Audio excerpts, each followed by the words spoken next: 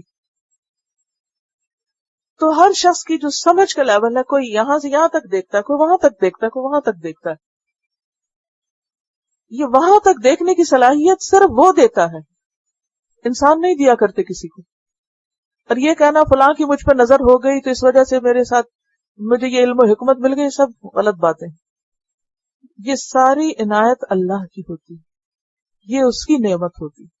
وَيُعَلِّمُكَ مِن تَأْوِيلِ الْأَحَادِيثِ وَيُتِمُّ نِعْمَتَهُ عَلَيْكَ وَعَلَىٰ آلِ يَعْقُوبَ، اور اس طریقے سے اللہ تعالیٰ تجھے چنے گا، تجھے احادیث کی تعویل بھی دے گا، یعنی ان سب چیزوں کا علم بھی عطا کرے گا، اور اپنی نعمت کا تم پر اتمام کر دے گا۔